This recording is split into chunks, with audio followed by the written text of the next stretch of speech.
Hi everyone. Today we're going to continue reading Elmer and the Dragon with Chapter 9.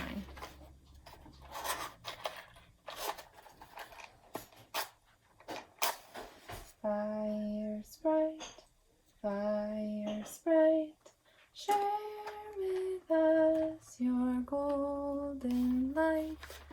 Fire sprite,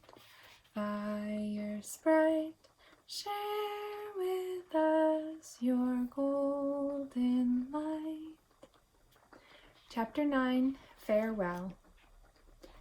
I think I ought to be getting home, said Elmer the next morning as he ate the last 10 tangerines.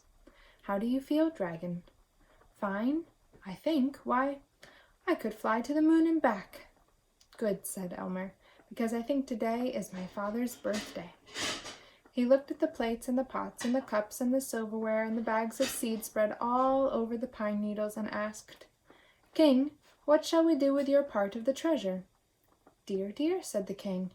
Well, we can plant the seeds, but I guess we ought to put the rest back in the chest. But my gold, I must have my gold. I insist upon at least 1 silver spoon, cheeped the queen. Then I'll take out the seeds and a spoon and 3 pieces of gold, suggested Elmer, who was anxious to be off. Better make it 5 pieces of gold, said the king. I really ought to give 1 to Flute. Elmer packed the chest and gave the key back to the king. Shall we bury it again? He asked. I suppose so, said the king, with tears in his eyes. I hate to think of it way down there, but at least it will be safe from robbers. But never mind about putting back the dirt, we can do that ourselves. So the dragon carefully lowered the chest into the hole while Elmer put away the shovel.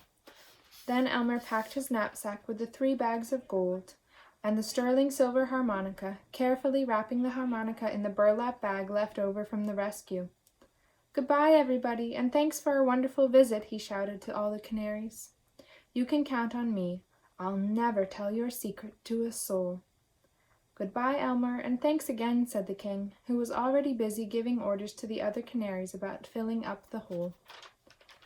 Flute rode on Elmer's shoulders as he and the dragon walked back to the cliff. Goodbye, Elmer. Please give my best to your mother. She really was awfully good to me, you know. I will, Flute, and goodbye, said Elmer, wondering if he didn't have some little thing to give Flute.